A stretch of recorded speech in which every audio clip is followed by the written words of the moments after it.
Ассаламу алейкум ва рахматуллахи ва баракату, құрметті жамағат.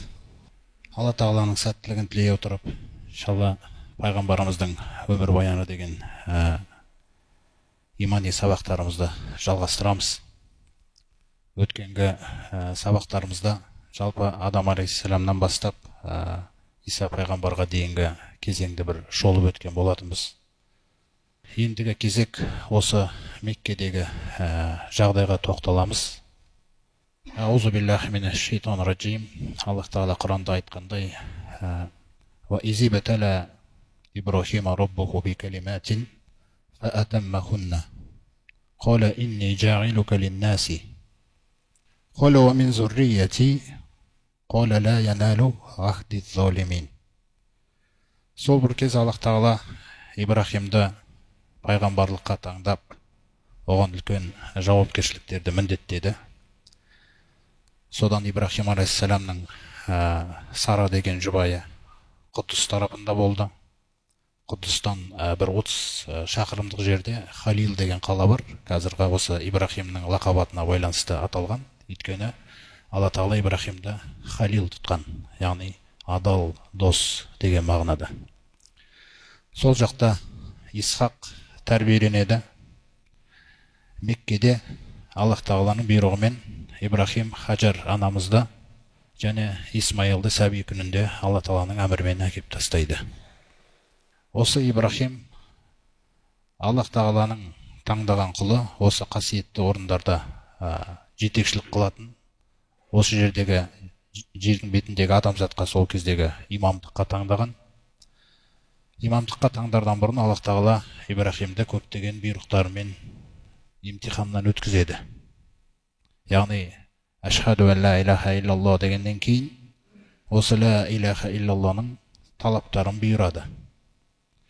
Сол талаптары Ибрахим тарапынан өте кемел түрде жоғары дәрежеде атқарылады. Соны Аллах Тағала мақтап, Ибрахимнің дәрежесін баяндап, жаңағы оқыған аяттарды баяндайды. Сол бір кез Раббысы Ибрахимді бұйрықтарымен, әмірлерімен сынады. Ибрахим ол бұйрықтардың барлығын өте кемел түрде атқарды. Раббысы разы болатындай. Сөйтіп Раббысының разылығымен Аллах Тағала оған: "Инни жаилука линнаси имама", мен сені күллі адамдарға имам қыламын деді. Яғни Аллаға бойұсынудың үлгісі сенің бойыңда толық жиналған. Иман тұрғысынан, ибадат тұрғысынан, естідік бойұсындық тұрғысынан, Алла Тағаланың разылығын іздеу тұрғысынан, Аллаға бағыну тұрғысынан, Алланы сүю тұрғысынан, қай мәселеде кімге өнеге керек болса, мен сені имам қылдым дейді адамдарға. Сонда Ибрахим алейхиссалам Меккеде жаңағы Хаджар мен Исмаилды алып келген кезі сонда дұға тілейді: "Ва мин зуррияти", Раббым, сондай-ақ менің ұрпағымнан да қылшы имамдарды деп. Яғни әр буында, мен дүниеден озғаннан кейін, әр буында менің ұрпағым тарап атқанда, әр буында осындай адам болсыншы, сол өз замандағы адамдарға жетекшілік қылатын, осы жолды ұстануда, осы аманатыңды көтеруде деген. Міне сол Ибрахим алейхиссалам Хаджар анамызды Алла Тағаланың бұйрығымен Исмаил кішкентай әлі анасының сүтін еміп жүрген сәби. Осы жаққа Алла Тағала бұйырады: Меккеге апарасың. Меккеге апарасың да қалдырасың. Сөйтіп Құддыс тарапына кетесің қайтадан келесі жұмыстарға. Қарап тұрсаңыз, Ибрахим алейхиссаламның Алла Тағала өмірін, отбасын, күллісін өзіне пайдаланған. Кейінгі адамдарға өте мықты дәрежеде үлгі болу үшін Алла Тағала ол кісіні толығымен өмірінде, отбасында, күллісін өзінің дінінің мәртебесі үшін, өзінің тура жолын көрсету үшін пайдаланған. Міне сол пайдаланғанның көрінісі Хаджар анамызды Исмаилмен бірге Меккеге әкеліп, сол жерде қалдыруы. Сол жерде жаңа Қағбаның орны көрсетіледі, қайтадан тұрғызылу керек.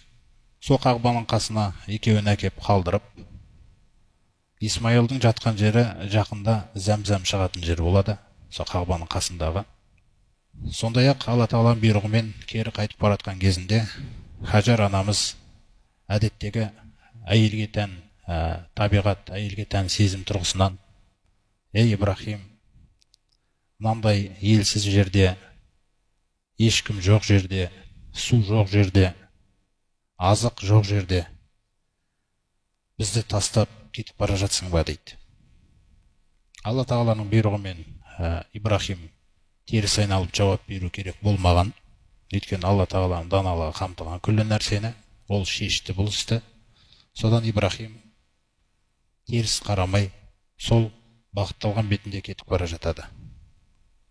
Сол кезде Хажар анамызға Алла тағала иманын қуаттап, ол мынандай бір сөзді айтады: ей Ибрахим, Алла тағала бұйырды ма бұны? Сол кезде Ибрахимға Алла тағала тарапынан рұқсат беріліп, кері бұрылып, иә дейді. Сол кездегі Хажар анамыздың сөзіне назар аударыңыздар.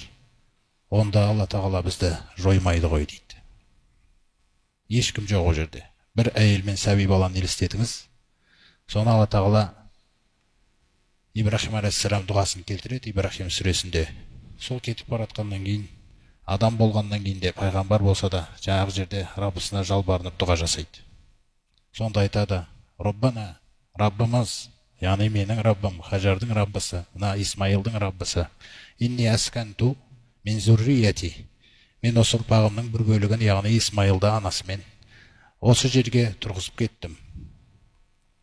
Фивадин гойри зи зарғин, бұл жерде ешқандай шөпте, егінде, ешқандай жемісте өспейді.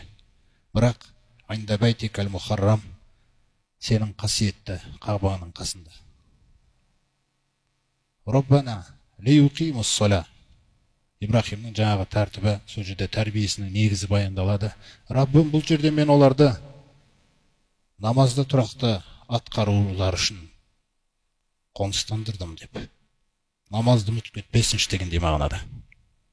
Сосын айтады: фаджғал афидата минан наси тахуа илейхим варзуху минас самарати лағаллахум яшкурун. Сондай-ақ Раббым, мына жерге бір қауымды әкелші. Сондай адамдардың іштерінде жүректері жақсыларын алып келші осы жерге. Солар келіп осы жерде ауылға қоныстанып, Исмайылмен жаңа болашақта құдаласып дегендей Хажармен осы жерде бір ұрпағы тарасыншы деген дұғаны жасайды. Сондай-ақ бұл жерге Раббым, сен құдіреттісің, күллі түрлі жемістермен осыларды ризықтандыршы. Басқа жақтан әкеліне керек ол жемістер. Бәлкім олар сол кезде саған өте шүкіршіл болар деп осындай дұғасын жасайды.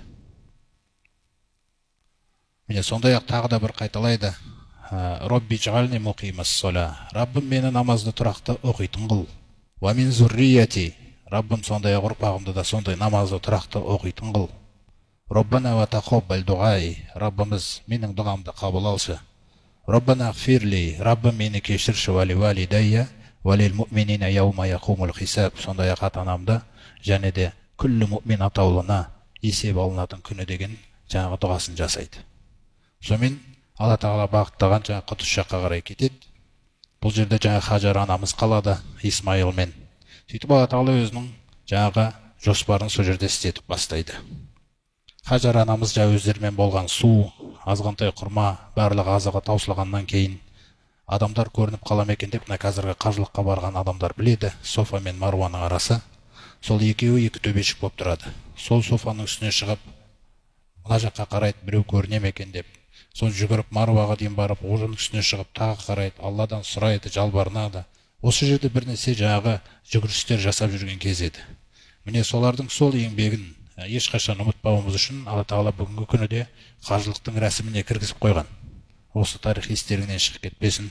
Бұл жаңа Хажар анамыздан қалған әрекетінен қалған рәсім етіп Алла тағала кіргізіп қойған осы қажылық рәсімдерінің қатарына.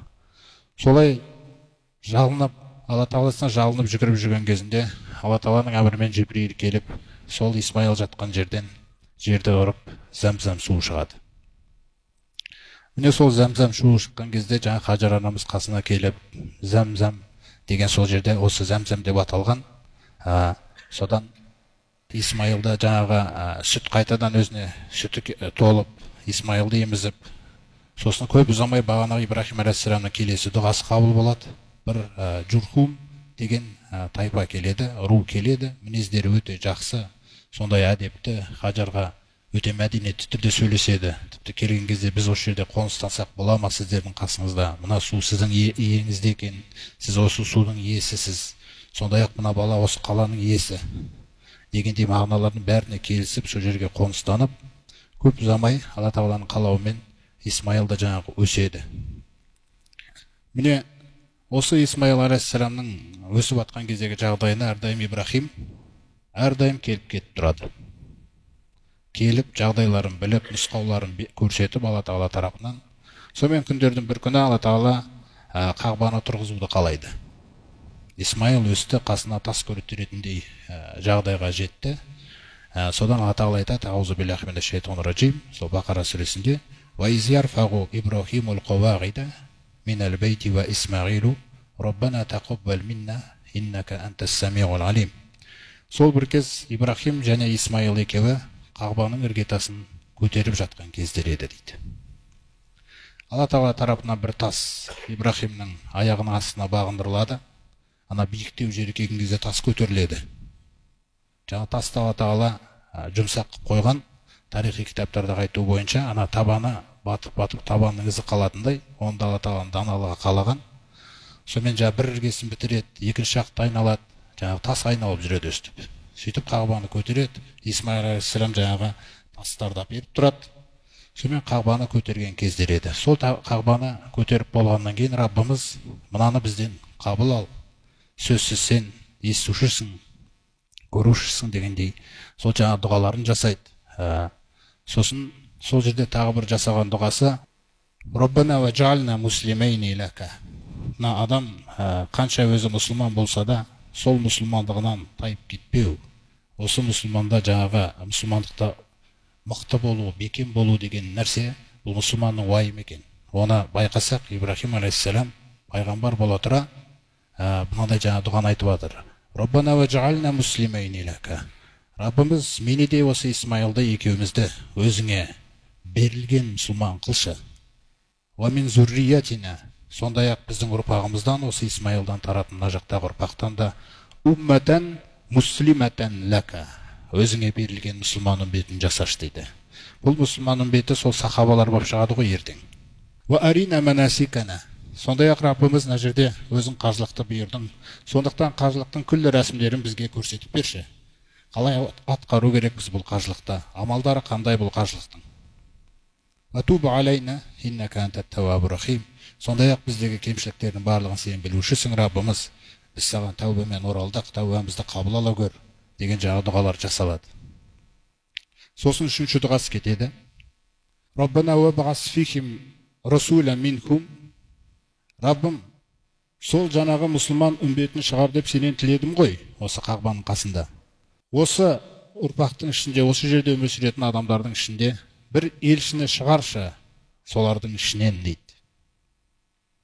"Ятлу алейхим аятика", ол оларға сенің аяттарыңды оқитын болсыншы. Міне, аяттарыңды оқитын болсыншы. "Ва юаллимукумул китаба вал хикма", сондай ақ оларға кітапты және де сол кітапты баяндайтын сүннетін, даналықты үйрететін болсыншы. "Ва юзаккихим", сондай ақ олардың жан тәрбиесін, рухани тәрбиелерін жақсылап тәрбиелейтін, күллі саған ұнамайтын сипаттардан, сөздерден, мінездерден, қылықтардан, күллі нәрседен жан дүниелерін тазартатындай бір елшіні осы жерден шығаршы деп дұға қылады. "Иннака антал азизур хаким", Аллах Тағалам, сен өте күштісің, үстемсің және данасың. Заман қандай бұзылып кетсе де ертең сен оны істеймін десең істейсің ғой Раббым деп осындай дұғаларын жасайды. Міне осы Ибрахим алейхиссалам Алла Тағала серттеседі, сөйтіп мен сен адамдарға имам қыламын. Ибрахим алейхиссалам сұрайды: "Раббым, ұрпағымнан да?" Алла Тағала айтады: "Сенің ұрпағың сол осы сенің сертіңмен жүргенге дейін мен де сертімді ұстаймын" дейді. Яғни имамдықты жоймаймын деп. Адамдарға жаңа тура жолды көрсететін, тура жол нұсқаулары бәрі жұмыс жасап тұрады деп. Алайда қашан әділетсіздік басталады сол ұрпақтардың ішінде, Алланы ұмытады, ақыретті ұмытады, өз беттерінше кетеді, сол кезде менің сертім орындалмайды дейді олардың үстіне. Міне сөйтіп Ибрахим алейхиссалам жай Исмайылдан кейін тарихшылардың нақты жаңағы кесіп айтып отқан ұрпағы Аднан. Исмайыл мен Аднанның арасында өте көп буын өткен. Бұл буындардың барлығы қарап тұрсаңыз жаңағы сертпен болған. Күллі осы буын Алланың да Қағбаның да Әл-Харам мешітінде хақысы толық берілген күйде өмір сүрген. Аднан пайғамбарымыз саллаллаху жоғары санағанда 20-шы атасы болып келеді. Жаңа сира кітаптарында баяндалғандай.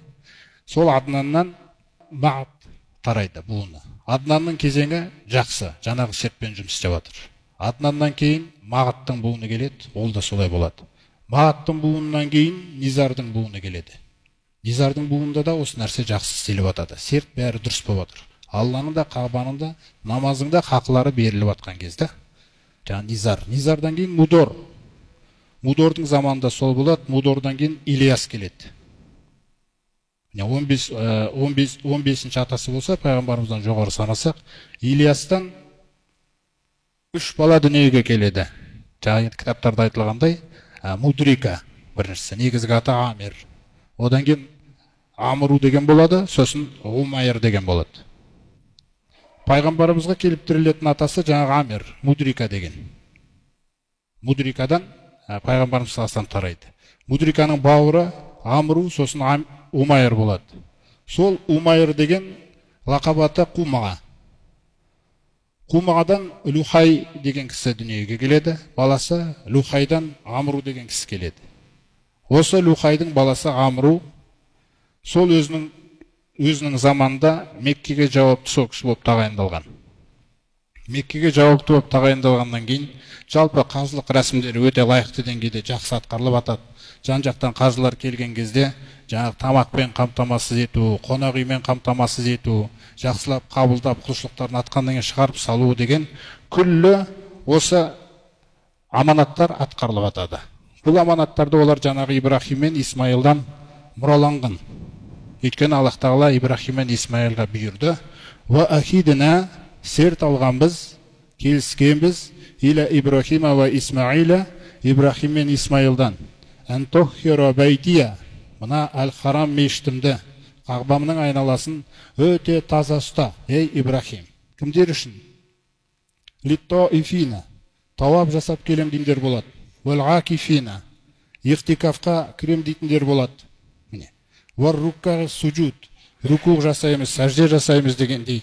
Міне осындай Қағбаның айналасына құлшылық жасауға келген адамдардың барлығы үшін екеуінің міндетін осы Қағбаны тап-таза ұстап отырулар.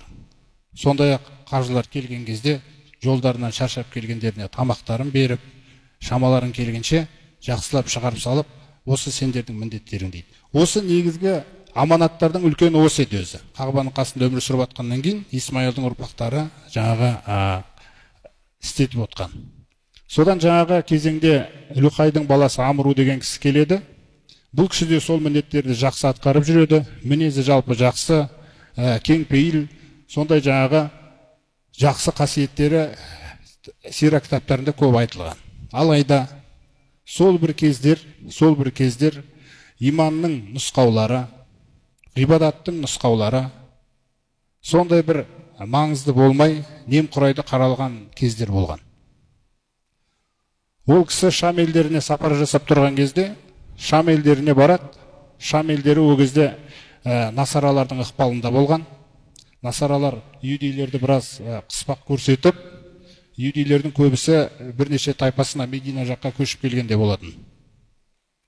Міне сол жақта Шам елдері негізі қасиетті жерлері, бұл жақта діндер бәрі дұрыс қой деген ешқандай жаңағы жаман ой жоқ, сол жаққа барады.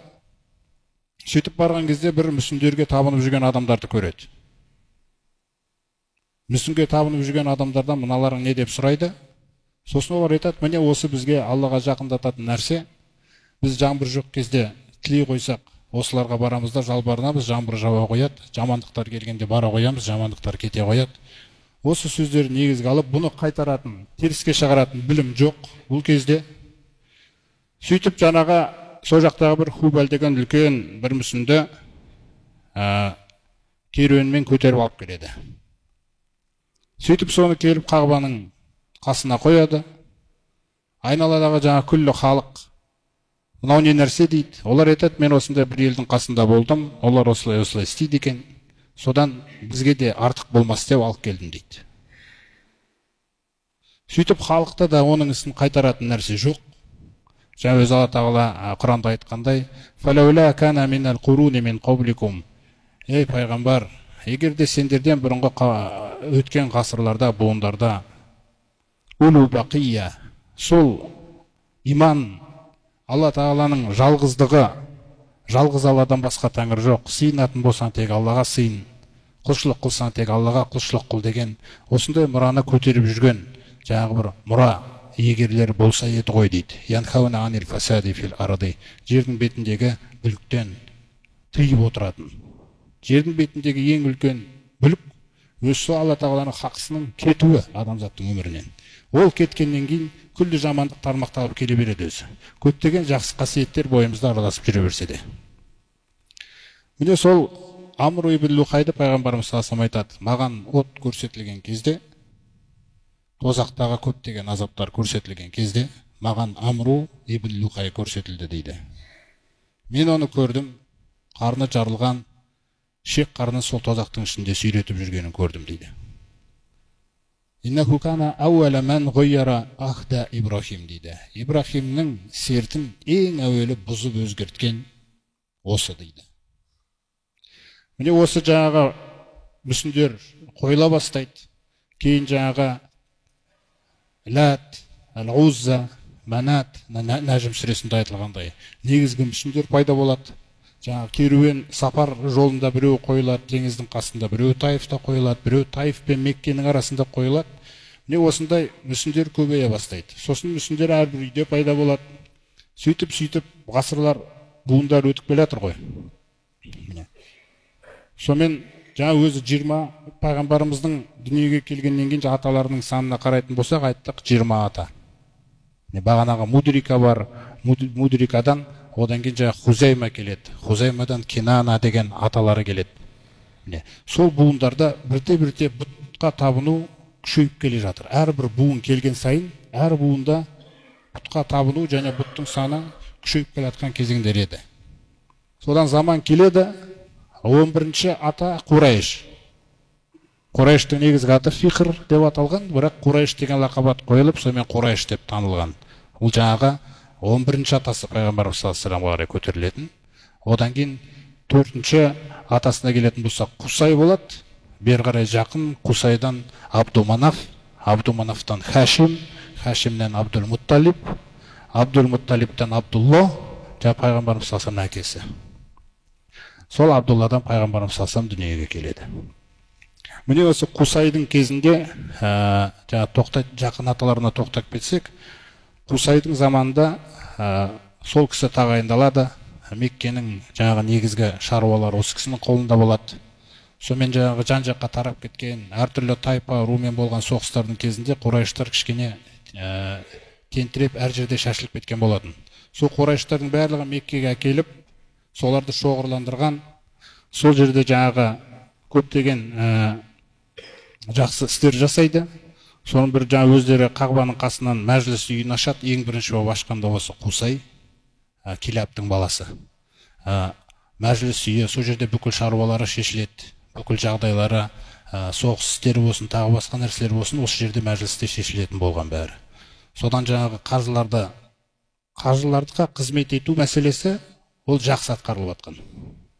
Қажыларды қабылдау, тек қажыға келгендер бұрынғындай жалғыз Аллаға сыйынбайды, бұтқа сыйынып еліне бір бұт алып кетеді.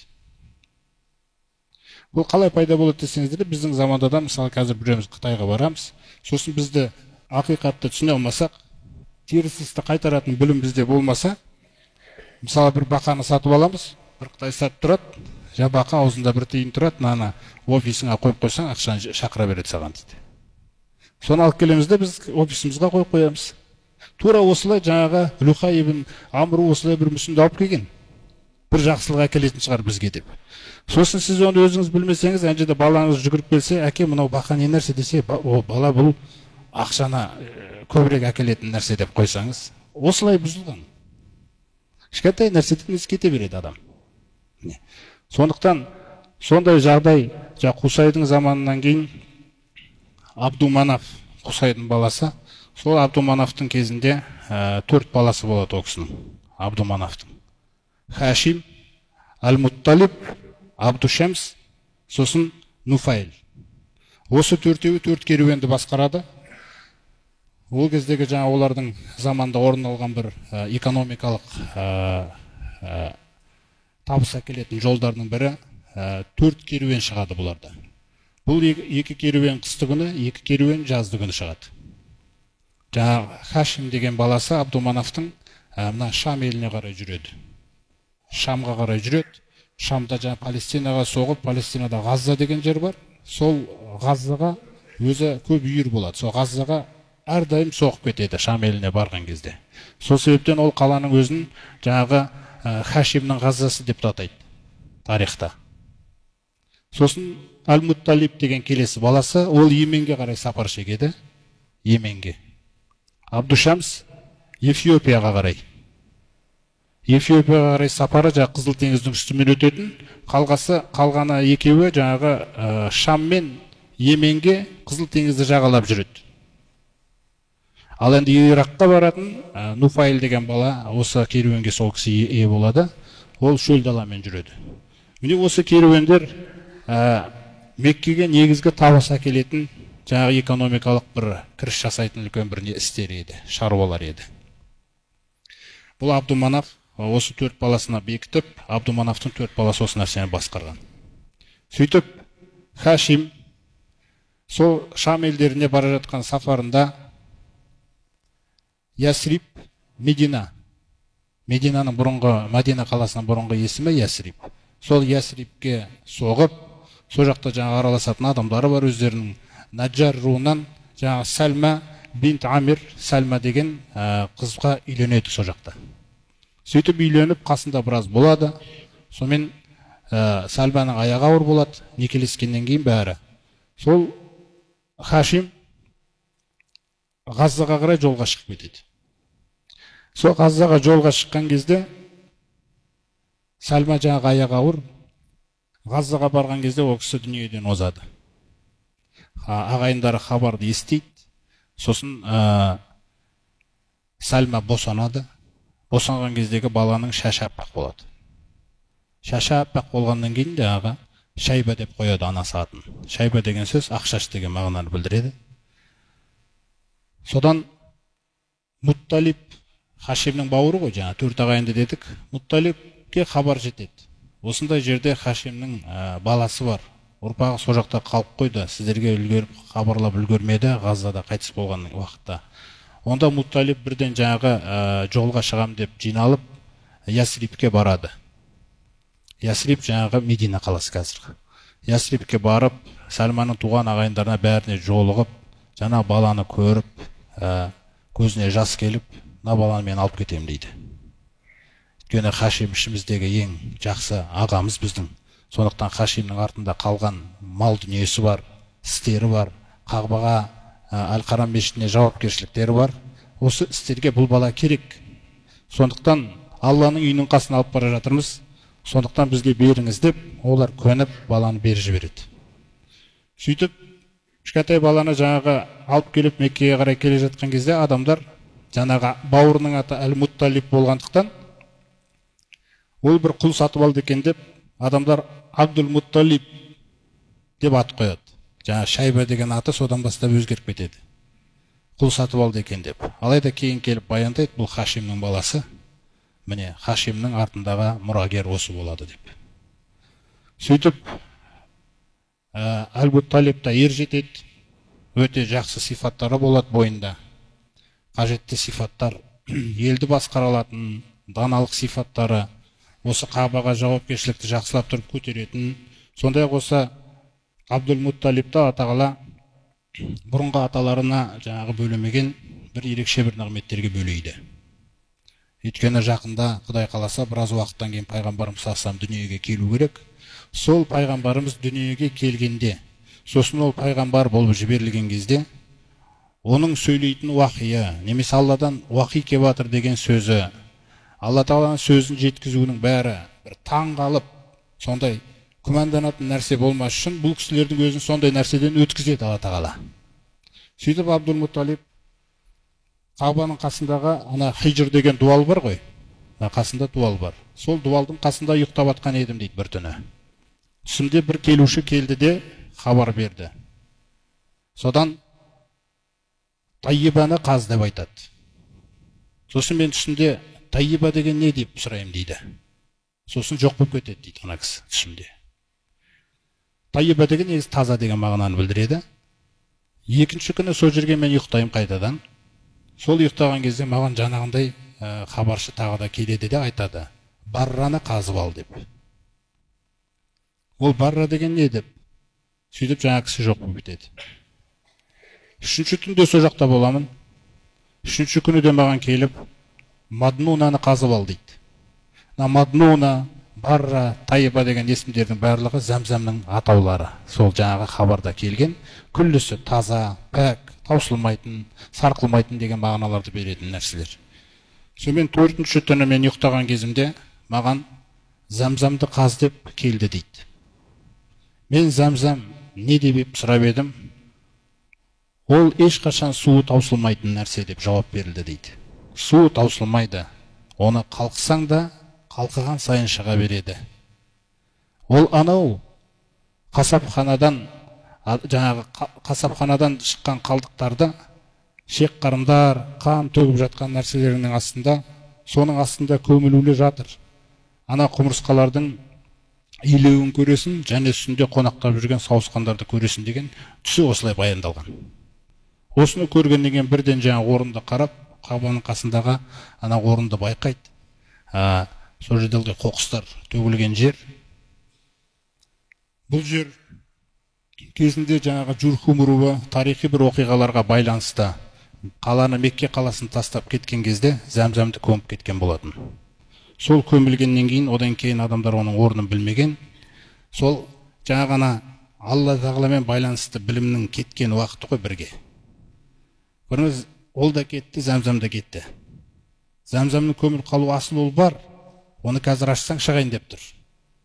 Сол секілді адамның санасында да Аллаға деген сенімі көміліп тастаған да. Көміліп тастаған. Әртүрлі жаңағындай дүниені ақыреттен артық қою, бұттарға табыну, тағы да басқа нәрселер. Содан енді уақыты келіп жатыр. Алла Тағала пайғамбарымыз саласынға майданды дайындап жатыр. Және адамдардың санасын дайындап жатыр. Абдул-Мутталиб бірден барып жаңағы жерді қазып, сөйтіп Зәмзәм шығады ғой.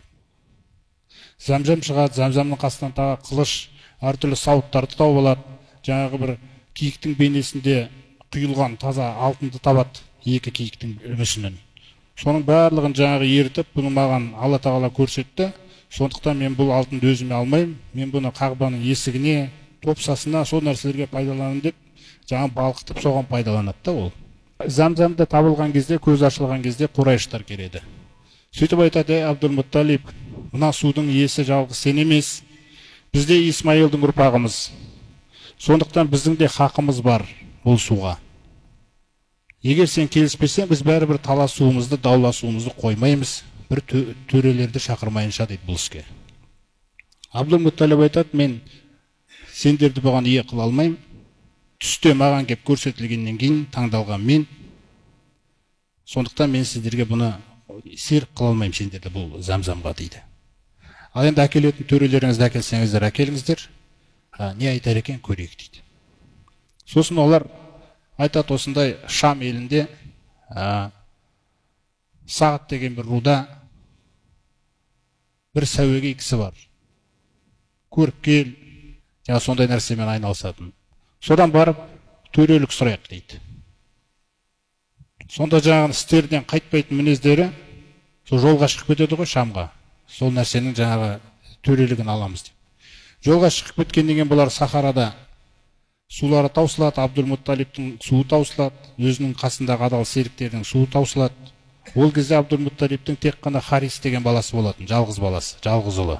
Сол кезде ол кісі айтып қойған: шіркін-ай, егер Алла Тағала маған 10 бала берсе, біреуін құрбанға шалып жіберетін едім. мына сендерге қарсы көмекке пайдаланатын 10 бала беріп жіберсе екен маған дейді. Шөл далада бұлар сулары таусылады. Су таусылғаннан кейін Абдулмутталиб жаңа Қурайштар бөлек жүреді өздері. Олардан сұрайды, бізге су беріңіздер десе, олар айтады, біз қазір сендерге берсек, сендер сияқты қиналып, сосын бізде өліп қалуымыз мүмкін деген. Бұл нені көрсетіп жатыр? Бірліктің жоқтығы. Мансап құмарлық, бәсекелестік, таластық деген жағдайлар болып жатыр да. Сонымен Абдулмутталиб жаңа намысқа салады, сол жерде айтады, өзінің серіктерін айтады, адал серіктеріне. Біз нешеуіміз сонша қабір қазайық, қазір әркім өзіне қабір қазсын дейді. Ақыр енді осы жерде өлетін болсақ, біз өлеміз. Сөйтіп кім бірінші өледі, саламыз да көме береміз дейді. Сөйтіп қабірді қазып сөйтіп отқаннан кейін Абдулмутталиб біраз есін жиып, біз негізі дұрыс істеп отқан жоқпыз, маған бір жақсы ой келіп жатыр. Біз ары қарай тағы көрейік.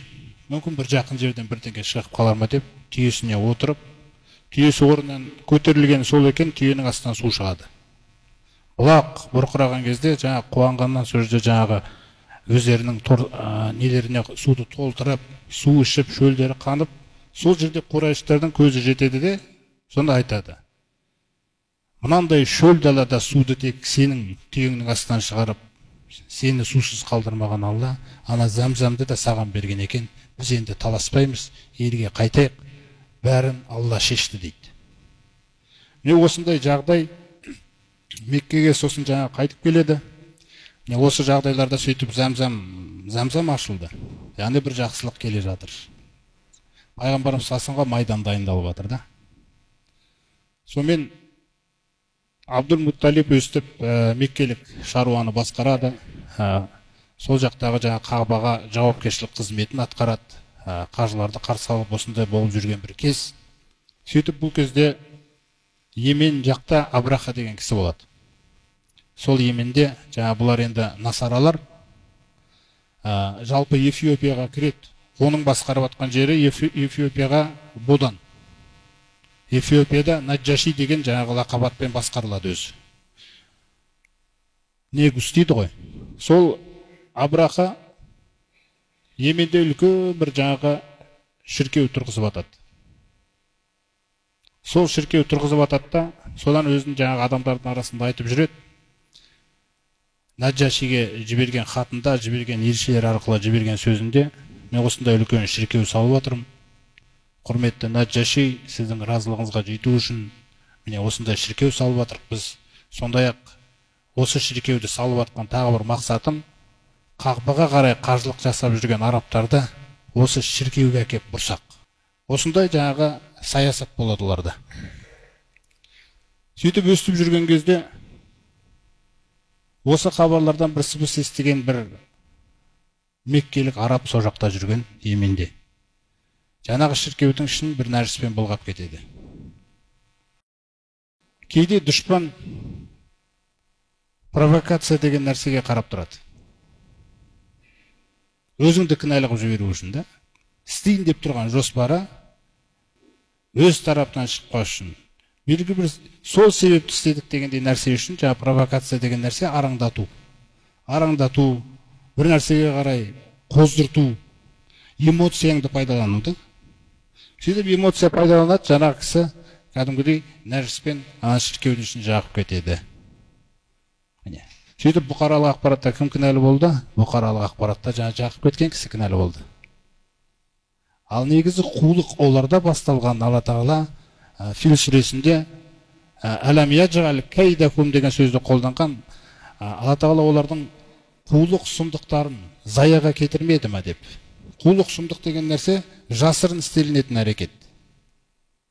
Бір жасырын істелінетін әрекет та ол. Сол жасырындағы нәрсесі қазір Абдулмутталибтің бір сөзіне тоқталамыз, сол кезде ашылады. Сөйтіп ол Абраха күллі әскерін жинайды, Меккеге қарай жол ұстайды.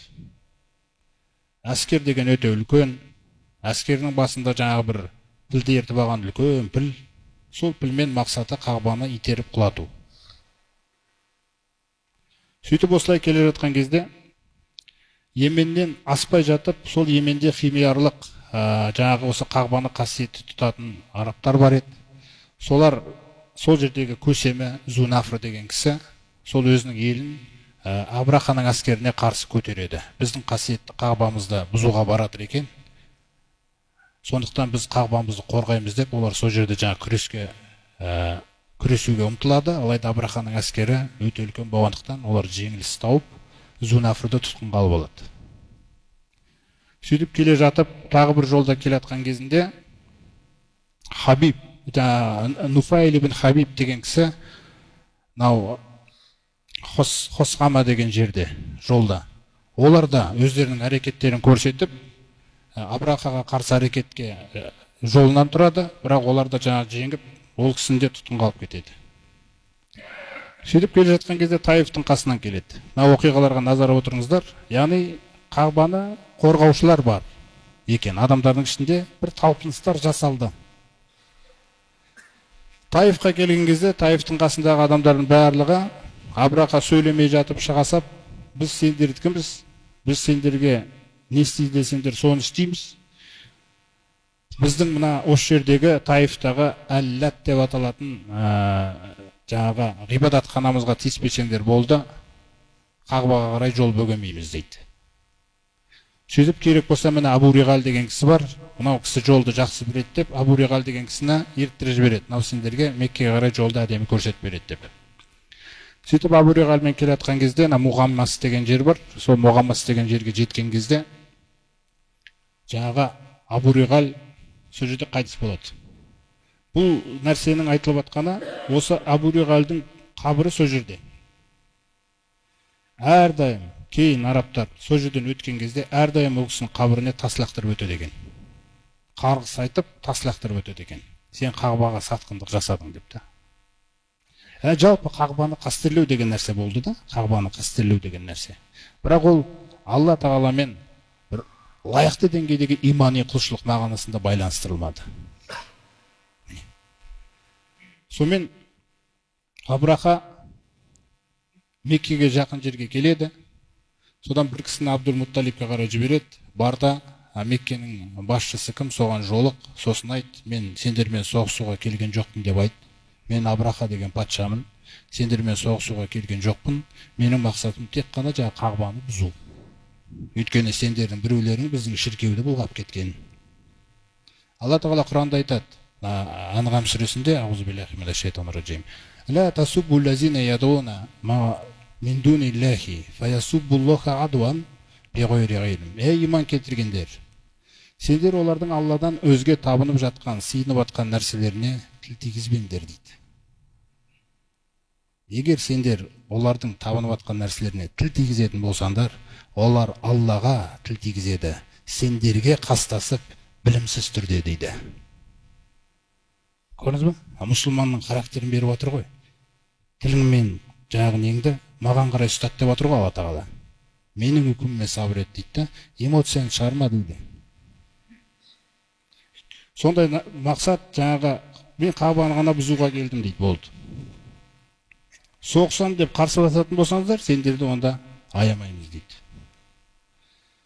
Сөйтіп Абдул-Мутталиб мен жолығайын деп шығады. Жаңа Мұғаммес деген жерге дейін жаңағы көлік алып, сонымен барып жетіп, сол жерде жаңа Зунафр деген тұтқында ұсталған кісі бар еді ғой, жаңа Қағбаны қорғаймын деп ең бірінші шыққан. Соны жаңа Абдул-Мутталиб жолда көріп қап. Сонда Зунафр айтады, ана пілді тартып келе жатқан адамды мен білем дейді. Сол пілді тартып келе жатқан адамды мен білем. Егер қаласаң, мен сен туралы сені ең құрмаса дұрыс қабылдап алатындай қылып көңілін дайындайық дейді Абраханың. Сөйтіп соған айтайын, ол барып жеткізсін. Бұл Абдул-Мутталиб деген кісі осындай деген мағынада. Сонымен сол хабар жасалады. Сол істеліп, жаңа пілге жауапты адам Абрахаға барып айтады, осындай кісі екен ол. Абдул-Мутталиб деген осы қасиетті Қағбада осы жердегі халыққа жауапты, қаржыларды қарсы алушы, абырой жаңа беделі көптеген жаңа жақсылықтары, нелері, еңбектері айтылып, сөйтіп Абраха оны қарсы алған кезде тағынан түсіп қарсы алады. Сөйтіп жерге отырып екеуі. Жерде отырып сөйлескен кезде Абдул-Мутталиб айтады. Әркім енді өзіндегі білімнің негізінде сөйлейді ғой. Сонда Абдул-Мутталиб айтады, сіз менің жолда 200 түйемді өзіңізге алып қойыпсыз ғой дейді. Сонда Абраха күледі оған. Мен сен маған келген кезде, әуелі келген кезде бір құрметті адам сияқты едің дейді. Мен сені Қағба туралы сөз қойғызбайма десем, сен неге түйеңді қозғадың дейді. Сосын Абдул-Мутталиб айтады, мен түйенің иесімін дейді. Ол далада жатқан түйе емес дейді. Мен түйенің иесімін, мен түйемді қорғап сұрап тұрмын дейді. Қағбаның өз иесі бар, ол қорғайды оны дейді. Сонда жаңағы Абраха айтады, Қағбаның өз иесі бар дейсің ба, қорғайды дейсің ба, ол менен қорғай алмайды бүгін дейді. Істейтін нәрсеңді істеп көр дейді. Сонымен жаңағы Абраха Абдул-Мутталибті жібереді, Абдул-Мутталиб Қағбаның қасына келеді, халықтың бәрін жинайды. Ана әскерге қарсы бізде қарсылық көрсететін ешқандай күш ештеңке жоқ мүлде. Деп Қағбаның есігінің мынандай домалақ тұтқасы болады ғой. Сол жаңағы тұтқасын ұстайды да, сол жерде жаңағындай тілек жасайды. Сол кездегі танымдарын түсінсеңіз болады, Алла Тағаламен мәміле қандай болған. Я Алла, адам екеш адамда өзіне қымбат нәрсені қорғайды. Сен де осы қасиетті Қағбаңды өзің қорға. Сондай-ақ оны бұзам деп мыналар келе жатыр. Егер де бұл жерде оларға беріп қойсаң, онда сенің әміріңе қандай амалымыз бар дейді. Осындай сөздерді ғана айтады.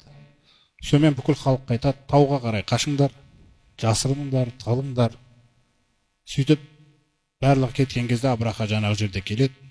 Қағбаға жақындап қалған кезінде жаңағы пілді орнынан тұрғызып Қағбаға қарай айдамақшы болады. Қағбаға қарай айдағылары келген кезде Алла Тағаланың әмірі, күллі нәрсе Алланың мүлкі. Піл де Алланың мүлкі. Алла Тағаладан пілге бұйрық кетеді, содан піл шөгіп жатып алады. Әшейінде ондай бойұсынғыш піл Қағбаның алдына келген кезде осындай әрекетті жасайды. Шөгіп жатып алады, темірмен де ұрады, ағашпен де ұрады, қамшымен де ұрады, тұрмайды. Сосын ол пілді басқа жаққа қарай, Йемен жаққа қарай бұрса, қаша жөнеледі. Оны қуып жетіп ұстап әкеп, қайтадан Қағбаға қарай жаңағы бұрса, жата қалады. Осы нәрсенің өзі бір белгі еді. Алланың ымы қойыңдар деген. Бірақ адам тәкаппарланған кезде, соқырланған кезде еш нәрсеге назар аудармайды екен. Сөйтіп осылай тұрған кезде Қызыл теңіздің үстінен бір құстар келеді. Құжынаған құстар, Алла Тағала Фил сүресінде соны баяндайды. Әләм тара кайфа фағала роббука би асхабил фил. Көрмедің бе, ей Мұхаммед? Яғни тарихтан аталарың айтты ғой саған бұл хабарды дегендей. Пілдің иелерімен, яғни Абраханың күллі әскерімен, пілмен Қағбаны бұзам деп келген Абраханың күллі әскерімен, піл иелерімен Раббыңның қалай жасағанын көрмедің бе? Қалай жасалғанына дейін көрген ғой, тауға кетіп қалған аталар. Түсіндіңіз бе? Абдул-Мутталибтің заманында көрген кәдімгідей. Жаңағы құстар келіп отыр. Әлем яжғал кайдакум фи тадлил дейді Алла Тағала. Олардың ана қулық сұмдықтарын заяға кетірді емес пе дейді Алла Тағала. Қулық сұмдық деген бағанағы Абдул-Мутталибтің сөзіне қараңыздар. Крестеріне жеңіс бермеші деген. Көрдіңіз бе? Ең әуелгі жаңағы кресшілер жорығы деген нәрсе бар ғой. Абраханың жүрегінде сол нәрсе болған. Алайда бұл оқиғадан кейін, жаңа Тағала құстарды жіберген оқиғадан кейін, ешкімнің батылы жетпей қалды бұл жаққа. Қол сұғуға, көз сұғуға. Жаңағы құстар варсала алейхим тойрон абабил дейді Алла Тағала. Алла Тағала олардың үстіне құстарды жіберді. Құстар келген кезде абабил деген сөз, мына әскер бар ғой, адамдар әскермен шыққан кезде жаңағы бірінші топ кетеді, отряд. Екіншісі келеді одан кейін. Одан кейін үшіншісі келеді, төртіншісі келеді. Сол бірінен соң бір келіп атқан құстар еді дейді. Әрбір құстың тұмсығында бір тас, екі тұяғында сосын екі тас. Әрбір құста үш тас. Көрсіз? Ана шағаламен, сол жаңағы шағалаға ұқсас бір құстар дейді. Көлемі. Сондай құстар келген, дәл-дәл атады. Сол кезде мына жаңағы самолеттан жаңағы пулеметпен ату деген нәрселер, ол осының қайталанған, осыдан үйренілген нәрселер ғой негізі. Жаңағы лақтырылатын тастың өзі бір бұршақ көлемінде екен. Өзі кез келген жаңағы қарудың, оқтың жаңағы несіне қарасаңыз да, өзі диагоналі сондай ғой негізі. Пулеметтік болсын, автоматтық болсын. Міне сол жаңағыдай тастар. Ана тас тиген кезде, мына жағынан тисе, мына жағын жарып шығады ғой. Жарып шығады, болды, ағза жоқ мына жақтағы мысалы. Сонда ана құстар келіп атқылап жатыр. Келесі топ келеді, атқылайды. Келесі топ келеді, атқылады. Бұндайды көрмеген. Ана жақта тауда тығылып жатқандардың бәрі көріп тұр не болып жатқанын. Бұдан артық қандай мұғжиза керек, мысалы, өзіңіз ойлаңыз. Алла тағаланың әмірі қандай екендігі да. Сонда жаңағы атқылап қаншалаған адамдар сол жерде қырылады. Көбісін жаңа жолшыбай қырылуын қалады Алла тағала. Ал Абраханың өзінің Йеменге жетіп барып құлауын қалады. Йеменге барып, сүмірейген түрде сол жерде. Солардың елінде жаңағы осындай бір қолбасшы әскерсіз келіп міне құлады дегендей, ешқашан Қабаға қарсы әрекет жасай алмайтындай, ондай ойға да келе алмайтындай Алла тағала кесіп ұстады күллісін. Күллі әлем сол кезде дүр сілкіндірді мына оқиға. Византия империясы болатын шошып кетті. Парс империялары шошып кетті бәрі. Қағбадағыларға тиісуге болмайды. Қарас қандай нәрсені көтеріп берді Алла тағала. Қандай дәреже берді. Ешкім тиісе алмайды. Өзіңіз ойлаңыз. Сол жаңағы құстарды жіберді олардың үстеріне. Фажағалахум кағасфи маъкул дейді. Алла тағала асф деген сөз, мысалы жапырақ. Бір жерде жатқан жапырақтарды көресіз ғой, құрт тесіп ұстаған. Желінген жапырақтар, құрт жеген жапырақтар сияқты. Сол ана жаңағы оқтар, тастар денесін жеді ғой. Тиген кезде жарылып пісіп қалады екен. Абраханың өзі Йеменге жеткен кезде мына көкірегі тесіліп, жүрегінің несі көрініп тұрды дейді ше. Үзіліп келді дейді. Саусақ бір жер жолшыбай атқылайды, ана қуып баратыр ғой құс деген. Құс атады, бір жері үзіледі. Атады, бір жері үзіледі.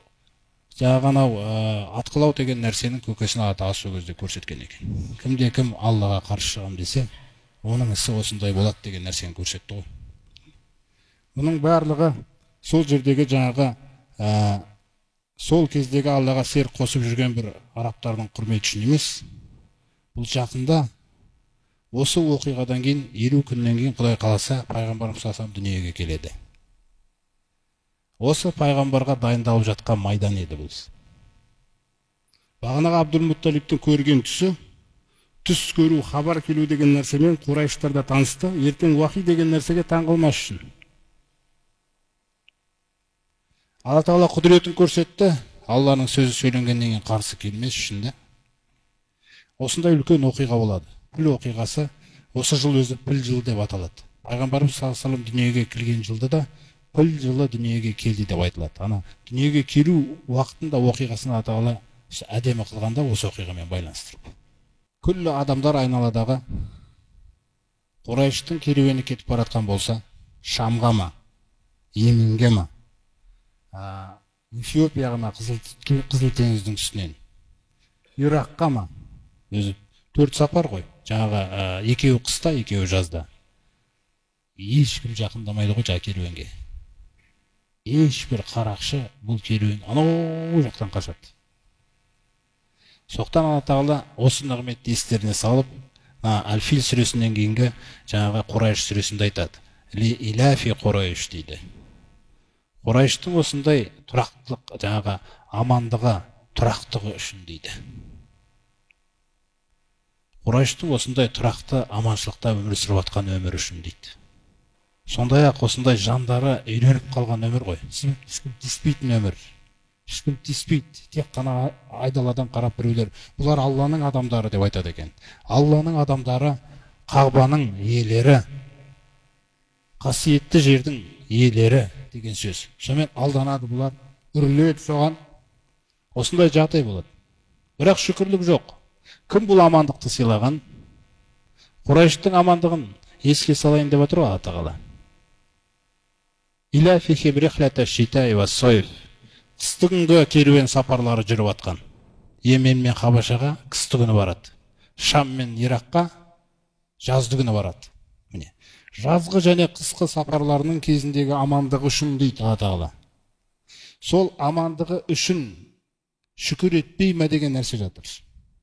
Қайдан келді бұл амандық? Қайдан келді бұл тыныштық? Неге ешкім тиіспейді? Неге ешбір сырттағы дұшпан тиісе алмайды? Осы нәрсені ойландыру үшін Алла Тағала келесі аятында айтады: «Фалиъбуду». Осы амандықтарың үшін осы Құрайыштың барлығы құлшылық қылсын дейді. Кімге? Робба хазал байт. Аллаға деген сөзді айтпай, ақылдарына келу үшін осы қағбаның Раббысына деп айтады. Өйткені қағбаның арқасында жүр ғой өмір. Қағбаның арқасында болып отыр тыныштықтың бәрі. Алла Тағала қағбаны қорғады, бұлар сол қорғауды пайдаланған уақыт еді. Шүкірлік ете ме, шүкірлік етпей ме? Міне, жақында пайғамбар саллаллаху алейхи ва саллям келеді, егер де ол кеп сөйлеген кезде бойсынса, онда күллі жаңа нәрсеге шүкір етті. Қарсы келсе, шүкірсіздік басталады. Сол Құрайш сүресінде аталып маңызды мәселелерді айтады. Осы қағбаның иесі дейді, қағбаның Раббысы, атғамакум мин жуғин, аштықтан құтқарып бұларды тамақтандырып қойды дейді. Экономикалық тұрақтылық деген нәрсе бар ғой. Соны айтады. Экономикалық тұрақтылық менен дейді. Міне қараңыздар. Ва аманакум мин хауф. Және де қауіп қатерден аман қылып қойды дейді. Бұны саяси тұрақтылық деп айтады. Көрдіңіз бе? Сыртқы дұшпан деген нәрседен сақтаймын деген нәрсе. Осы екі нәрсе кез келген мемлекеттің аңсайтын нәрсесі. Алла Құранда айтып қойған 14 ғасыр бұрын. Экономикалық тұрақтылық пен саяси тұрақтылық. Тәуелсіздік экономика тұрғысынан да, саяси тұрғыдан да тәуелсіз болуда. Қараңыз. Осы екі нәрсені мен дейді беретін Алла Тағала айтады. Ғибадатқа, құлшылыққа берілетін болсаңдар деп отыр. Міне, сондықтан Алланың қолында күллі нәрсе асылы. Осы оқиғалар өте маңызды оқиғалар болып сол кезде танылды халық үшін. Абраханың әскерінің келуі, оны сол жерде Алла Тағаланың күйретуі бұл әскерді. Сосын нығметтерді Алла Тағала еске салып жатыр осы жерде. Міне, сондықтан нығмет берілгеннен кейін бізге ол нығметті Алла Тағала алып қоя алады, немесе арттырады. Ешқашан зұлымдықпен алып қоймайды. وَمَا كَانَ رَبُّكَ لِيُهْلِكَ الْقُرَى بِظُلْمٍ وَأَهْلُهَا مُصْلِحُونَ. Ей пайғамбар, Раббың сенің ешқашан әділетсіздік жасап, бір қауымды құртып жүрмейді дейді әділетсіздікпен. Егер оның тұрғындары өздерін түзетіп жүрсе дейді. Қараңыздар. Егер олар өздерін түзетіп жүрсе, Алла Тағалаға қарай, Алла Тағаланың дініне қарай, тәртібіне қарай, онда Алла Тағала ешқашан ол жерге жоймайды дейді ондай нәрсені, арттырмаса. Пайғамбарымыз саллаллаху алейхи ва салламға осындай жаңағы майдан ашыла бастаған кезде осы. Жаңағы 50 күннен кейін Құдай қаласа пайғамбарымыз саллаллаху алейхи ва саллям дүниеге келетін күні осы оқиға өте үлкен бір қозғалыс салды. Абраха оқиғасындағы осы оқиғаға байланысты Ибн Касир радиаллаху анху айтады: Алла Тағала Абрахадан осы Қағбаны құтқарып қалған кезде, Меккені құтқарып қалған кезде, негізінде ол сол жердегі арабтардың сол кездегі жаңағы тұрып атқан Аллаға серік қосып атқан адамдардың құрметі үшін емес еді дейді ол. Біріншіден ол Қағбаның құрметі, екіншіден жақында пайғамбарымыз саллаллаху алейхи ва саллям дүниеге келеді. Осы маңызды нәрселер сахабаларға да кейін мысалы естеріне салынды. Мысалы қиыншылық кездер болады ғой. Шүкіршілік мәселесі, жауап беру мәселесі Алла Тағаланың елшісіне. Мысалы Анфал сүресінде Алла Тағала айтады: «Я айюхаллазина аману», ей иман келтіргендер, истаджибу лиллахи ва лир-расули, Аллаға және оның елшісіне жауап беріңдер дейді. Бізден талап етілетін нәрсе Аллаға және елшісіне жауап беріңдер дейді. Иза даакум лима юхйикум, егер де сендерді тірілтетін нәрсеге қарай шақырған кезде дейді. Неге әрбір бұйрықты, немесе шариғаттағы әрбір бұйрықты, немесе әрбір тыйымды Алла Тағала тірілтетін нәрсе деп атады, ойлана беріңіз. Өйткені сіз сол арқылы рухыңыз тіріледі. Егер де Аллахтың елшісі және оның Раббысы бір нәрсеге қарай шақырса, Ол нәрседе сізді тірілту, сізді көтеру деген нәрсе бар. Егер де сізге бір нәрсені тыйса, сол арқылы сізді бір жамандыққа ұрынып қалудан сақтау деген нәрсе бар да. Егер біз осы нәрсеге жауап берсек, онда біз Алла Тағаланың қалауымен тіріле береміз. Біз келесі бұйрыққа да тіріліп тұрамыз да. Біз махаббатпен, ықыласпен күтіп тұрамыз. Уағламу дейді сосын бізге. Біліңдер, иман келтіргендер, анналлаха яхулу байнал мар'i ва қалби. Әрдайым біліп жүріңдер, Алла Тағала кез келген уақытта құл мен жүрегінің арасына кедергі бола салады дейді. Мысалы, ертең істеймін, ертең оқимын намазды деген нәрселер болатса, кейін оқимын деп атқан кезде, біл дейді, сенің еркіңде болмай қалатын күн келуі мүмкін дейді. Мен сені мен жүрегіңнің ортасына кедергі қоя салам дейді. Міне бұл Алла Тағаланың ескертуі бізге. Біліңдер осы нәрсені. Ва аннаху илайхи тухшарун. Сондай-ақ сендер сол Аллаға қарай қайта тіріліп қайтатындарыңды. Ваттақу фитнатан ла тусибанна аллазина заламу минкум хасса. Сондай-ақ егер бастарыңызға Алла бастарыңа бір фитна, азап, сондай бір бейнет жіберуі мүмкін дейді. Сол бейнет келген кезде ол тек қана сендердің іштеріндегі залымдарға ғана тиіп кетпейді. Сондай-ақ сендерге де тиіп кетуі мүмкін дейді оның. Неге? Өйткені сенде сол нәрсені, мынаны өзгертейін, мынаны түзейін деген ниет болған жоқ дейді. Бірге тиіп кетуі мүмкін. Уағламу, біліңдер, Алла Тағаланың азабының қатты екендігін дейді. Сосын бізде өзіміздің тарихты жағында еске алатын болсақ, кеңес үкіметі кезінде қарасақ, Алла Тағала мына аятта сахабалардың бір Меккедегі кезеңдерін баяндайды да, бізге параллельно жүреді бұл мағына. Сонда айтады: "Васкуру из антум қолилун", естерің алыңдаршы дейді. Сендер азғантай едіңдер ғой дейді. Сахабаларға, Меккеде болған кез ғой. Из антум қолилун, сендер аз едіңдер. Мустадафуна фил ард, әлсіз едіңдер дейді сендер. Тахафуна айятахаттафакумун насу, әрдайым қауіптеніп тұратын едіңдер дейді. Құрайыштардың жаңағы дөкейлері келіп, ұстап, бас салып алып кете ма деп. Фаауакум, Алла Тағала сендерді Мединаға кеп паналатып қойды. Ва айядакум бинасрихи, сондай-ақ сендерге өзінің жәрдемімен қуаттап, қолдап қойды. Ва разақакум минат тойибати, сондай-ақ сендерді өзінің жақсы нәрселерінен, таза нәрселерімен ризықтандырып қойды дейді. Лағаллакум ташкурун, әлбетте шүкір етерсіңдер дейді осы нығметтер үшін. Сосын мына нәрсе маңызды. Я айюхаллазина аману, иман келтіргендер, ла тахунуллаха вар расула, Аллаға және елшісіне қиянат жасамаңдар дейді. Қиянат жасау деген нәрседе бағана мысалына Қағбаны бұзайын деп келе жатқан кезде қиянат жасалды. Таифтағылар өздері бір адамды қосып жіберді, мынау сендерге жол көрсетеді депті.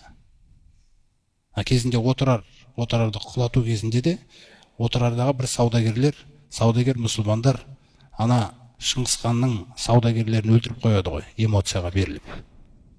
Эмоцияға беріліп, бір төбелеспен күллі нәрсе шешіледі деп арттағын ойламайды. Шыңғыс хан соны күтіп отқанда, дұшпан соны күтіп отты болды. Барды да отырарды қоршады. Сосын оның есігін бір сатқын аша салды дегендей нәрселер. Қайдан келеді апат? Көрдіңіз ба? Алла Тағала Қағбаны қорғады. Қағба болғандықтан да ол. Сондықтан сондай нәрселерде өз-өздеріңе қиянат жасап қоймаңдар дейді. Аллаға және елшісіне, өздерінің аманаттарына қиянат жасамаңдар. Сендер білесіңдер ғой дейді, Алланың хақысында, діннің хақысында. Міне, осы жерде жаңа айтылатын маңызды нәрсе осы Қағба. Алла Тағала Али-Имран сүресінде айтады: "Инна ауала байтин удиға линнаси лаллази би Бакката". Жер бетіндегі ең әуелгі Алла Тағаланың мешіті, ол осы Меккедегі мешіт дейді, тұрғызылған. Ең әуелгі мешіт. Ол дағы Ибрахим кейін осын келіп қабырғасын көтерді. Абу Зар радиаллаху анху пайғамбарымыз саллаллаху алейхи вассаламнан сұраған: "Я Аллахтың елшісі, әуелгі мешіт қай мешіт салынған жердің бетінде?" дегенде, "Әл-Масжидул Харам" деген. Осы Әл-Харам мешіті деді. Сүмма айю. Сосын қай мешіт салынды? Аллахтың елшісі деген кезде Сүмма әл-мәсжидул ақса деген. Ол жаңағы Құддыстағы Ақса мешіті. Кәм байнахума я Расулаллах? Қала арбағин. Екеуінің арасында қанша жыл болды деген кезде пайғамбарымыз 40 жыл дейді. Әуелі Меккедегі Қағба тұрғызылды, сосын Ақса тұрғызылды 40 жылдан кейін. Бұл екі нәрсенің өзі мұсылманға жаңағы берілген құндылықтар. Ибрахим алейхиссаламда осы екеуінің арасында жүрді ғой. Түсіндіңіз ба? Осы екі қасиетті орында жүрді. Күллі пайғамбарлар осы ортадан жіберіліп атты. Жалпы күллі жер бетіндегі әлемнің өзегі осы, орталық өзі негізі. Сол жер бетіндегі ең әуелгі салынған мешіт, ол Меккедегі мешіт Мубаракан. Ол сондай берекелі дейді. Берекесі ешқашан сарқылмайды дейді оның. Оның берекесі сарқылмайды. Сондай-ақ худан линнас лил аламин. Күллі адамдарға тура жол дейді ол. Яғни Алла тағаланың жаңа тура жол мағынасын дұрыс түсіну үшін сөзде Алла тағала түсіндіреді. Фихи мақаму Ибрахим дейді, қараңыздар. Фихи аятун байинат. Егерде Әл-Харам мешітіне барсаңдар, ол жерде айқын аяттары бар дейді Алла тағаланың. Айқын белгілері бар дейді. Сол айқын белгілердің бірі мақаму Ибрахим дейді. Ибрахимнің орны дейді. Жаңа Ибрахим алейхиссалам Қағбаны салған кезде бір тастың үстіне шығып, тас айналып жүрді деп айттық қой. Сол тас кейін келіп, ана Қағбаның қасында бүйтіп көрген шығарсыздар. Шынымен қапталып жасалған, соның астында жатыр сол. Сол тас солай қойылған да ол жерде. Бұл Ибрахимнің орны. Ибрахимның дұға жасаған орны бұл. Бұл Исмайылдың орны. Исмайылдан кейін пайғамбарымыз саллаллаху алейхи ва саллямды Алла тағала енді жіберіп, Ибрахимнің сертін қайтадан жаңартайын деп тұр. Қайтадан жаңартып, Ибрахимнің діні қандай болған нәрсесінің, қандай болғанының өзін сол кезде бірақ көрейін деп тұр ғой адам. Ана буындар жоқ кеткен де, қанша буын өткен кезде Ибрахимнің шын мәнінде ұстанған діні, иман тұрғысынан, құлшылық тұрғысынан, қаржылық рәсімдері тұрғысынан қандай болғаны ұмытылып кеткен, ауысып кеткен, өзгеріп кеткен. Міне осы Қағба. Сол жерде Алла тағаланың айқын аяттары бар. Мақаму Ибрахим, Ибрахимнің орны дейді ол. Сосын мынандай уәдені береді, қараңыздар. Уәмен дахалаху кана амина. Кімде-кім осы Әл-Харам мешітіне кірсе, аман болады дейді. Сол үшін не істеді Алла тағала? Сол үшін валиллахи аля наси хиджул байти ман истата илейхи сабила. Адамдардың мойнына парыз етілді. Алла үшін кімнің шамасы келсе жол жүруге қажылық парызы дейді. Қажылыққа барған кезде жаңағы тарихта жаңағы орындарды көзбен көресіз ғой, жаңа айтылып жатқан нәрсені. Қағбаны, Ибрахимнің жаңағы орны, Сафа мен Маруаның арасы. Ал енді кімде-кім дейді Алла тағала, уәмән кафара.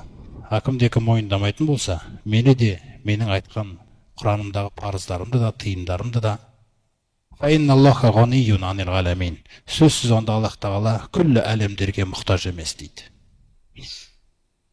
Сондықтан бұл орын Алла тағала Хаж сүресінде айтқандай, милләту абикум дейді Ибрахим. Ей адамзат,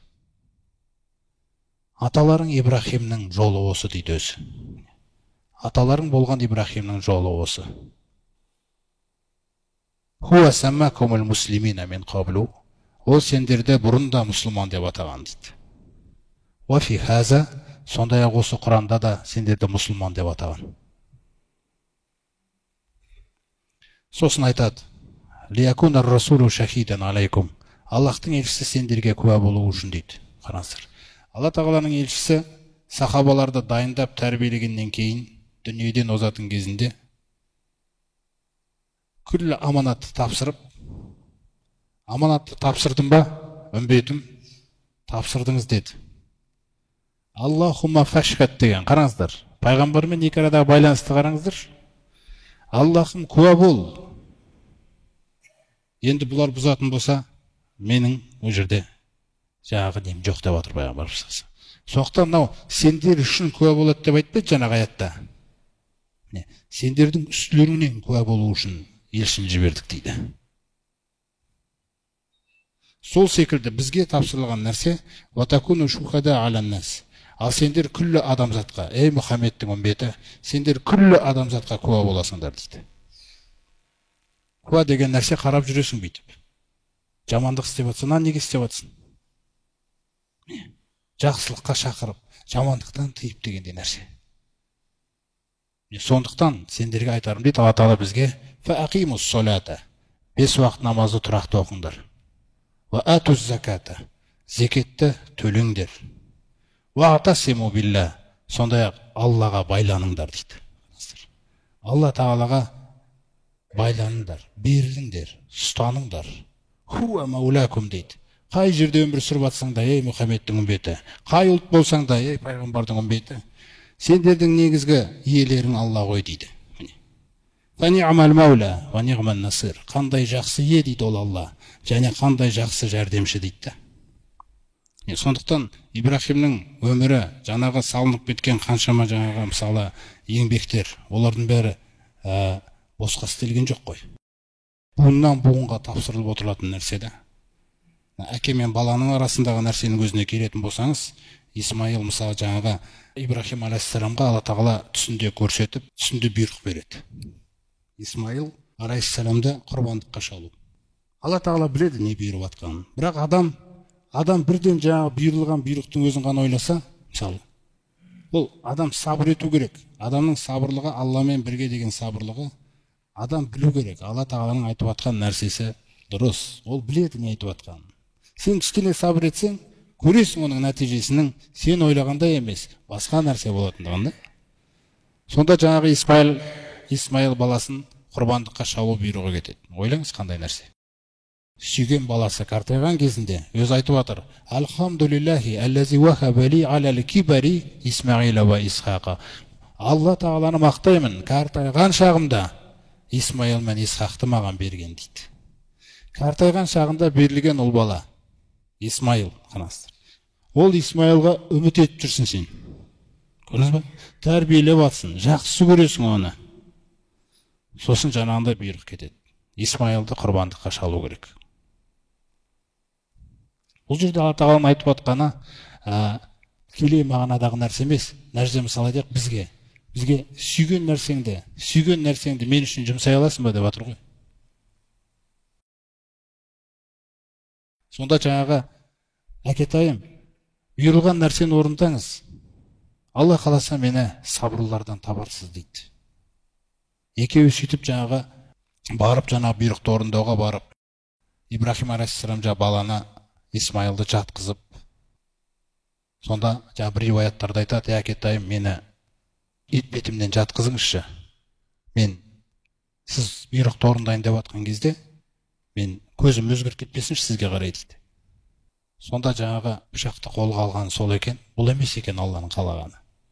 Бұл жерде Алла Тағаланың көрсететін нәрсесі: сен маған сенесің ба дейді. Мен айтып тұрған істің дұрыс екеніне сене аласың баяғына дейін. Жоқ әлде күмәнданасың ба? Үзіліп қаласың ба дейді жолда. Сондықтан жаңа балаға сол нәрсені бұйрықты орындайын деп жатқан кезде Алла Тағала тарапынан бір періште жіберіліп шақырылады ғой. Ей Ибрахим, түстегі бұйрықты расқа шығардың. Сөйтіп сол жерде жаңағы бұйрық орындалу керек бірақ. Сөйтіп бір қошқарды түсіреді Алла Тағала. Ибн Аббас радиаллаху анху айтқандай, 40 жыл жайылған дейді бұл қошқар жәннатта. Осы бұйрық үшін Ибрахимнің жаңа бойұсынуы, Исмаилдың бойұсынуына сыйлық ретінде. Біреулер мысалы ойлауы мүмкін, бұл исламда бұндай, бұл қандай нәрсе бұл айтылған деп. Ол емес. Алланы дұрыс түсіну керек. Алла Тағала ешқашан сізге жамандық қаламайды. Көрдіңіз ғой? Алла Тағала сізге тек жақсылық қалайды. Оның әрбір бұйырған нәрсесі сізге ол жақсылық. Оның әрбір тыйған нәрсесі ол жақсылық. Ол оның сізге деген адалдығы ғой. Көрдіңіз бе? Ол сізге қамқорлық қалған ғой. Біз мысалы өзіміздің ақыретімізге біз өзіміз олай уайымдамаймыз. Алла Тағала оны қамқорлық қалған секілді. Өйткені Алла Тағала Құранда не дейді? фасбир собран жамиля. Ей пайғамбар, сен әдемі сабыр ет. Бұлар сені қазір түсінбей жатыр, қарсы сөйлеп жатыр, әрекеттер көрсетіп жатыр. Өйткені бұлар дейді, иннахум яраунаху баида. Өйткені бұлар қияметті дейді, ақыретті, тозақтағы есетілген азаптардың барлығын алыс көреді дейді, мүлде алыс көреді дейді. Ва нараху қариба дейді, айтады, біз оны жақын көреміз дейді. Сол жақын көргендіктен адам баласын құтқару үшін елшісі арқылы өзінің сүйетін істерін, сүйетін парыздарын баяндаған, жек көретін істерін, тыйымдарын баяндағанда. Сол нәрселерге біз жауап беріп жатқан болсақ, біз күннен күнге тіріле береміз. Әрбір бұйрық бізді тірілтеді. Намаз деді ма, намазды алдық, біз тіріле бастадық. Зекет деді ма, егер малыңыз болып жатса, зекетті аласыз. Одан кейін ол көп қой. Ата-анаңа туф деме дей ма? Ата-анаңызға туф деме дейсіз, тіріле бересіз. Туысқаның, мысалы, туысқандық байланысты үзбе дейді, қандай жағдай болса да үзбе дейді, мысалы. Үзбейсің. Неге? Өйткені сен Алланыкісің ғой. Көрдіңіз ба? Ал үзіп атқан адам, ол Алланыкі емес, ол нәпсісінікі. Ол эмоциясынікі. Ол мінезінікі. Ол мен деген ұғымынікі да. Ибрахимді не үшін жаңағындай көрсетіп жатыр? Өйткені Ибрахим Раббысына бойұсынған. وَإِذْ قَالَ لَهُ رَبُّهُ أَسْلِمْ. Сол бір кез Раббы соған, ей Ибрахим, бойұсын маған деп бұйырған кезде, әсләмту деп айтты дейді, қараңыздар. Бойұсындым лираббил аламин, әлемдердің Раббысына. Үлкен дәреже бұл, үлкен дәреже. Алланың құлы. Алланыкі болу деген нәрседе біздіке берілген өмір шындап келген кезде осы нәрсеге жетіп алу үшін берілген шаман келгенше. Жаңа Тағала Анкабут сүресінде айтқандай, «Валлазина жахаду фина», әлгі біздің дидарымызды көздеп, біз үшін, бізді разылығымызға бөлінгісі келіп, өзімен өзі күресіп, біз ұнатқан сипаттарға ұмтылғандардың барлығын «Ләнәхдияннахум субулана», сол біз жақсы көретін жолдардың бәріне саламыз дейді оны. Қараңыз. Тақуалық іздесе тақуалыққа саламыз. Сабырлы болғысы сабырлы қыламыз. Ұстамды болғысы келсе ұстамды қыламыз. Мейірімді болғысы келсе мейірімді қыламыз. Жомарт болғысы келсе жомарт қыламыз. Тек өзің шыдасаң болды деп жатырды бізге. Сондықтан бұл еңбек өз жаныңмен күресуді қажет еткеннен кейін Алла Тағала жаңағы жерде қандай сөзді қолданды? Валлазина жахаду фина. Міне, жігерін салғандар дейді да. Күрескен өзімен. Осының барлығы не үшін? Осының барлығы шын мәнінде сіз Алла Тағаланы күллі нәрседен артық сүйем деген нәрсе үшін. Осының барлығы не үшін? Пайғамбар салса менің өнегем деген үшін де. Пайғамбар салса менің өнегем. Мен оның қасында ертең хауызда болғым келеді деген сөзді ол. Сондықтан Алла Тағала еңбекті парыз қылғанда, дүниеде де қалай табыс еңбексіз келмейді, ақыреттің, жәннаттың табысы да ол еңбексіз келмейді. Сол еңбексіз деген нәрсеге босқа үміті берем, Алла Тағала кешірімді, Алла мейірімді деп үміті беріп, мынандай бір жағдайға кеп қалмаңдар дейді. Жаңа бос армандарға берілетін. Себебі Алла Тағала бізге айтады: «Лайса биаманикум». Ей иман келтіргендер, ей Мұхаммедтің үмбеті, әсте сендердің армандарың жүрмейді дейді. Қараңыз. «Вала амания ахлал китаб». Анау сендерден бұрын болған Тәуратты шалапыластап, кейін өзгертіп тастаған, Інжілді шаластап, оны өзгертіп тастағандардың армандары қалай жүрмейтін болса, сендердің де еңбексіз армандарың жүрмейді дейді. Бізге айтып отқан сөз. Сондықтан Ибрахим алейхиссаламның бұл жерде орнына айтылатыны, бұл мағынада қайта-қайта айтып отқаны бізге Құранда да Алла Тағала Ибрахим алейхиссаламды көп айтады осы мәселеде. Өйткені Ибрахим пайғамбардан кейін, жаңа Исмаил мен пайғамбардан кейін осы сертті қайтадан лайықты деңгейде орнына қойып беретін. Аллаға деген иман, ақыретке деген иман, Аллаға деген құлшылық, Аллаға деген бойсыну, жалпы адамзаттың жерде жаралған мақсатын айқындап көрсетіп беретін. Сол пайғамбарымыз саллаллаху осы пайғамбарымыз саллаллаху осы сертті жаңартады да қайтадан орнына қояды. Сөйтіп кейін пайғамбарымыз саллаллаху жіберілгеннен кейін де Ибрахимге таласатындар болады. Иелерге келіп айтады, кітап иелері келіп айтады, Ибрахим біздікі дейді. Насаралар келіп айтады, Ибрахим біздікі дейді. Авраам дейді ғой олар, мысалы. Өздерінің кітаптарында. Сосын жаңағы Меккедегі мүшриктер де айтады, Ол біздің атамыз Ибрахим біздікі дейді олар. Сонда Алла Тағала аят түсіреді. Сол аяттан андай мағынаны айтады. Я ахлал китаб. Бірінші жаңа кітап иелерін айтады, Таурат ұстанып, Инжил ұстанып жүргендерге. Кітап иелері, лима тухаджуна фи Ибрахима. Не үшін сендер Ибрахим жайында таласа бересіңдер? Ол біздікі деп. Біздің жол Ибрахимнің жолы деп. Не үшін ондай нәрсені сендер айтасыңдар? Ол Тауратта, Инжилде Ибрахимнан кейін түсті ғой дейді. Қараңыз. Ибрахимнан кейін түсті ғой дейді. Афала тақилун, ақылдарыңды қозғамайсыңдар ма дейді. Сосын кесіп айтады. Ма кана Ибрахиму яхудиян. Ибрахим иудей болған емес дейді. Міне қараңыз. Дәрежені қараңыздаршы қандай. Ибрахим иудей болған емес. Вала насраниян, насара болған емес дейді ол. Валакин кана ханифан. Ол Аллаға адалнан берілген. Міне. Таза Аллаға берілген. Аллаға деген иманға берілген. Муслиман. Мұсылман еді дейді міне. Ама кана, сосын мына жақта меккелік, жаңа Құрайштар енді біздің атамыз деп тұр ғой олар. Енді біздікі ғой бәрібір деген кезде оларға да шанс қалдырмай, ама кана минал мушрикин дейді. Сондай ол мүшриктерден демес еді дейді. Сондықтан кім Ибрахимге қызығатын болса, инна аулан наси би Ибрахима лаллазина табағуху. Шын мәнінде Ибрахимге ең лайықты, ең жақындар, Ибрахимге қатысы барлар, ол сол Ибрахимнің заманында Ибрахимге ергендер. Сосын вахазан набию дейді, сосын қараңыздар. Сосын осы Мұхаммед пайғамбар дейді. Қараңыз. Вахазан набию валлазина аману. Сондай-ақ осы Мұхаммед пайғамбарға иман келтірген үмбеті дейді. Валлаху валиюл муъминин. Міне, өстіп келіп, Ибрахимге жақыны ол осы пайғамбар, осы пайғамбардың үмбеті, және де осы салиқалы адамдардың, осы салиқалы үмбеттің қамқоршысы Алланың өзі деп аяқтайды аятта. Қараңыздар. Соқта пайғамбарымыз саллаллаху алейхи вассаламның жаңа өмір баянының алдындағы болған оқиғалар, Ибрахим алейхиссалам, Исмаил алейхиссалам, ол тарихтармен тікелей байланысы батыр. Пайғамбарымыз саллаллаху алейхи вассалам бір жаңадан бір шыға салған бір нәрсе емес.